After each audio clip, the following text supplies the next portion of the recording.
folks, coming to you live from an all yellow outfit besides my amazing dog socks. Just want to say I'm filming this on my vlog camera, so it's gonna be really serious, you know. I just didn't put on any makeup and I'm filming it with my vlog camera, so I want to be really natural and raw with you guys. Yeah, I'm filming this with my vlog camera because I film everything with my vlog camera because my other one is broken.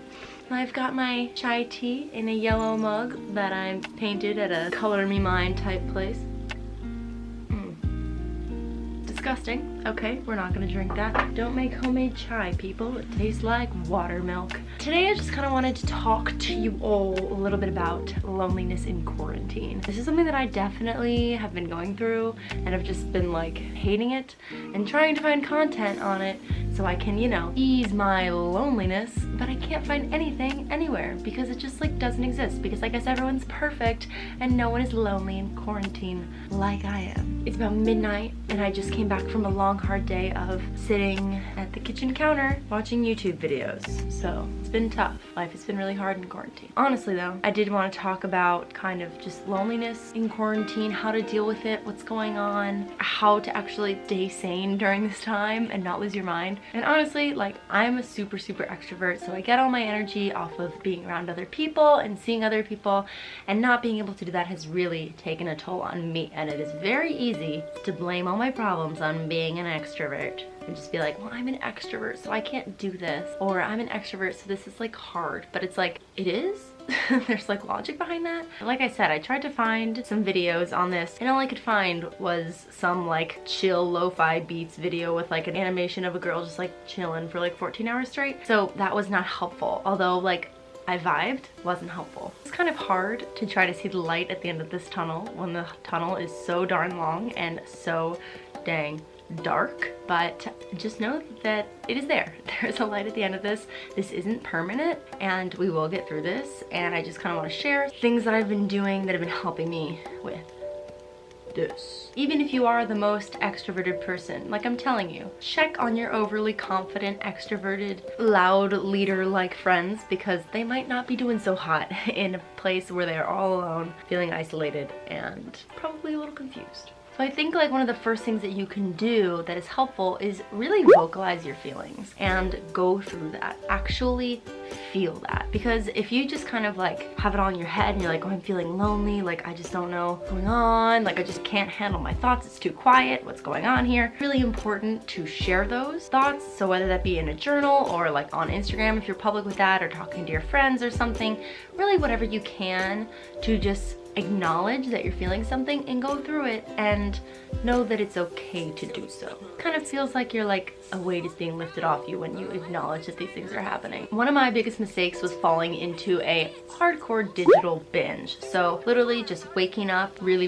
late and going and making breakfast, which should have really been lunch, and then watching like half a season of a show, and then just being like kind of depressed because all the energy's been sucked out of me from just like sitting in a room and like watching TV all day. And then I go to my room because I'm like, oh, I'm depressed and lonely now, and then I sit on my bed and watch TikTok for like 6 hours. That's like not a very good thing to do, you know? So like, yes, granted, it's good to take some time for yourself, and if you want to like have a movie marathon, like that's totally fine, but just know that like that could be a cause of why you're feeling kind of empty inside, because it's draining, especially just with like things being on Zoom now, everything being digital. You're like sucked into this digital world so much. So when you do get a chance to have free time, maybe skip watching TV or TikTok and just like get outside. Another thing that I did was kind of pick up a weird hobby, something that I otherwise like don't do ever. And I know this is pretty common for like literally everyone in quarantine, but just like puzzling. Doing jigsaw puzzles, who knew, was so fun. And the thing that I think is like perfect for it and why it is so helpful to just like relieve the stress is that it's actually really meditative. I am horrible at meditating, so I cannot at all sit here and be like,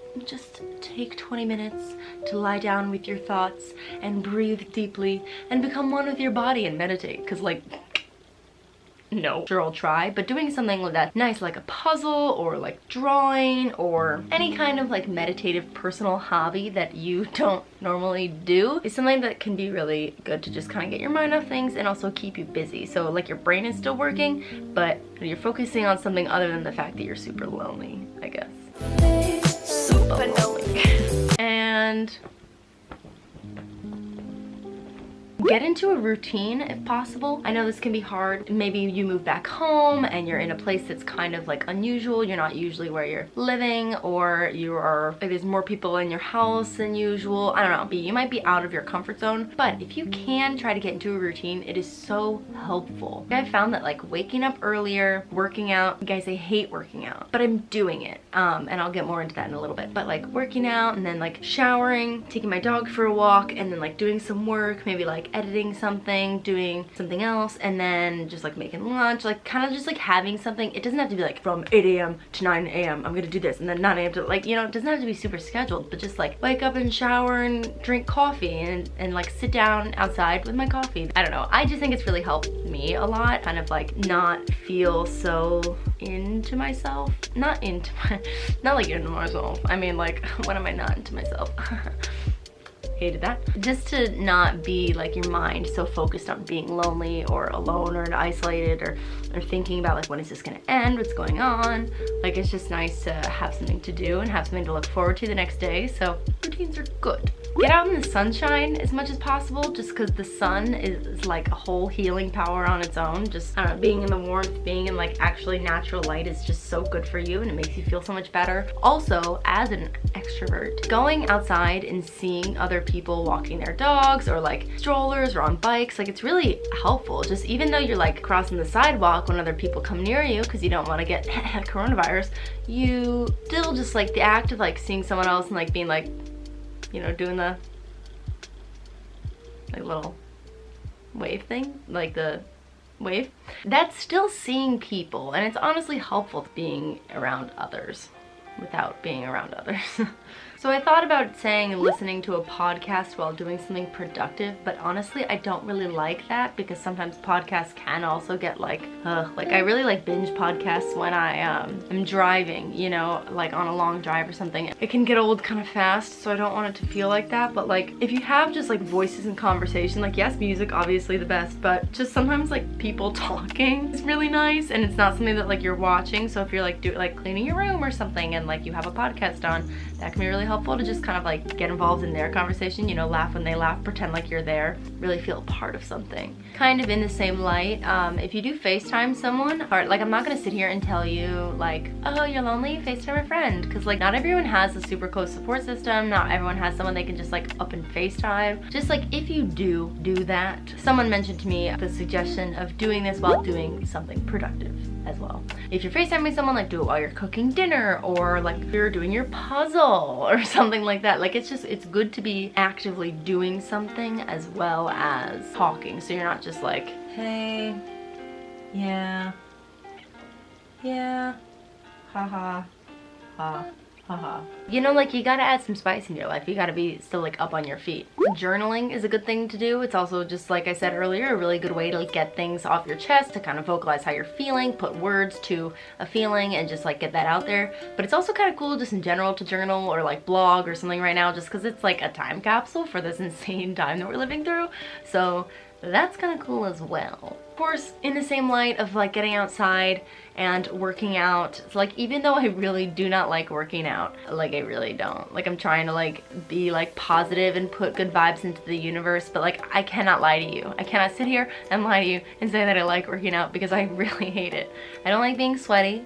I don't like showering. Ew, and then you're all wet. It's weird. I just don't like working out. I don't like being sore. Like people who are like, I love a runner's high. I love being sore after a good workout. You can't even walk the next day. I'm like, are you insane? Like I love walking. I love using my body to get to and fro. So no, I don't like it when I'm sore. Psychopaths, I don't understand it. regardless, it has been the best getting out and just moving. So like whether I'm like going on a bike ride, I try to go on a bike ride like a few times a week, or do YouTube video workout. There's lots of people who do fun workouts like MadFit. I just found her page. She does workouts to like really great music. So like if you want to work out to Harry Styles and like do it to the beat, like you can watch her video and she'll show you how to do that, and that's like really cool. It's something where you're actively staying active, just because when you're not moving, you're more likely to get in your head. I'm no scientist, but I'm just gonna say that that's a proven fact. So yeah, I stand by that. 10 out of 10 doctors recommend moving. Yes. Honestly, in light of all of these things, yes, it's good to really keep busy and keep your brain doing things, but do know that it's absolutely okay with how you're feeling, and that there's no need to push yourself harder than you would naturally go. Don't like go crazy out of your comfort zone just to like not feel lonely, because then you're gonna go crazy. So like take care of yourself and be careful. Be safe. I don't know, do a puzzle, scrapbook. Also, if you need to talk to someone, I'm always here. Comment down below or something, or DM me on Instagram and we can chit chat. If you don't have someone to FaceTime, not just giving away my phone number to anyone, but yeah. I just want to be here for you guys, and I want you to know that although my platform's small, my heart is big. Yeah. That's gonna wrap this up. I am going to go and watch Call Me By Your Name for the 500th time. It hasn't been 500 times. That would probably be a world record. That's insane. It's been a lot. And I have no problem with that. So I'm gonna go watch that, cry a little, and then go to bed. So good night, you crazy cats. Love you lots. See you soon.